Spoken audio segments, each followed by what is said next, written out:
How's it going, everyone? This is Chris again with 190G, Patent Engineering.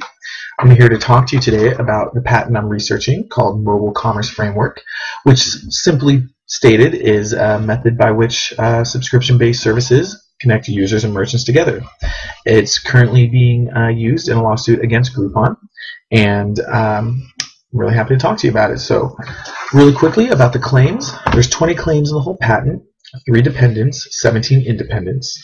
The first dependent is an activity claim. It is the method by which the service works. The second dependent is a device claim, the mobile communication device being used by the service. And the third claim is a systems claim. It is the third dependent claim. It is the computer program and servers used storing the data and transferring it between the users and the merchants. So having said that, I do want to move on to my claim. It is a little lengthy, so I have included a link at the top of the comments showing you the claim, how I've broken it down if you want to follow along. The preamble says, a subscription-based method for presenting merchant information to a mobile device. Straightforward. So this is a subscription-based method, so obviously users are subscribing to it, and it is presenting merchant information to them on a mobile device.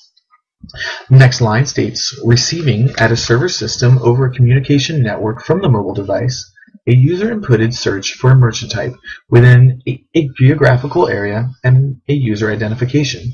So this is saying that the system is receiving the request by the user from their mobile device over a network, searching for a certain type of merchant within a geographical area, probably based on some type of GPS. That's one of the dependent claims, actually.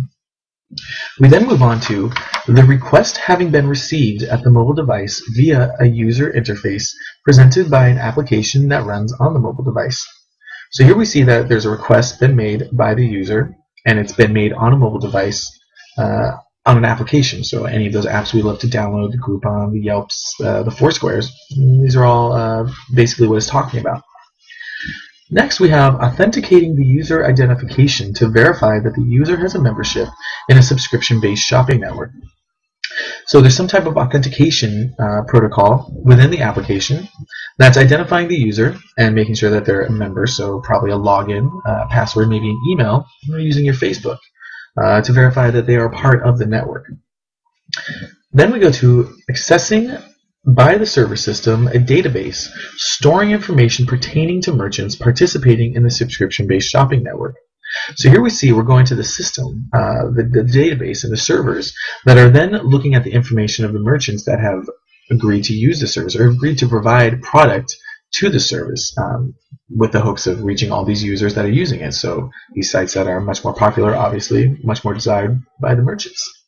A couple subpoints here. I'm just going to briefly talk about them. It's identifying a matched merchant out of the merchants that are participating in the service, and then making sure that that merchant has a physical location within the geographical area of the user. So simply put, I kind of paraphrase it, but it's just making sure that the merchants that they identify are part of the service, and that they're also within a range of the user, that they're going to provide a relevant result to that user. We then go on to retrieving from the database by the server system associated information for the matched merchant, comprising of a name of the merchant, regarding the physical location of the merchant, and a promotional offer offered by the merchant. Offered by, tongue twister. So right there, it's just saying that it's basically doing some type of analytics to make sure that the information it's getting is relevant to the user, that the merchant is relevant, that their location is relevant, and also that the offers that the merchant has submitted to the service is being presented to the user. A subpoint here is the promotional offer incentivizing the user to visit the physical location of the merchant and demonstrate the user's membership in the subscription-based shopping network to receive a discount on a product or a service from the merchant. So there it's saying that obviously these merchants are using this service with the hopes that getting some of these members, these users who have subscribed to the service, with the hopes of meeting the merchants. So it's kind of cyclical. The merchants want the people that are there, the aggregate, and the people want the deals and the merchants that are there, another aggregate. And so I kind of think that's what that portion of the claim is talking about.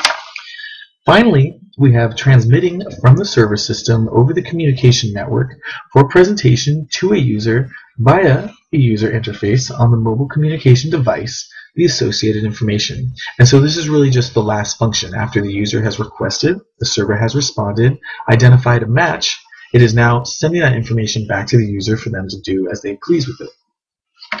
Having said that, just to summarize it really quick, this claim, for me, and the words I've highlighted, is basically a subscription-based method for presenting merchant information to a mobile device by receiving a request, authenticating that user, accessing the server and the data that they have to retrieve a relevant result, and then transmitting it back to the user. So it's really from start to finish how this process works and how they go about doing it. I do think that this is a pretty broad patent. I think that a lot of services that we use or that we know about do fall underneath this. I do know that this was issued just in 2010, so it is still relatively new, and I do know that the company that filed for it actually doesn't provide any service. So I think that they filed for the patent with the sole purpose of litigating with it once it came through. They filed for it in 2005, so that is definitely interesting to me. I also think that they have excuse me, they have a broad description of what's going on here, but a very narrow focus in terms of wiggle room for how you can go about this. I think they've really covered it well. So having said that, I have gone for almost 6.5 minutes. It's the quickest I've been able to do this. I've done it many times, so thank you for sticking around. Let me know what you think, and we'll be talking again.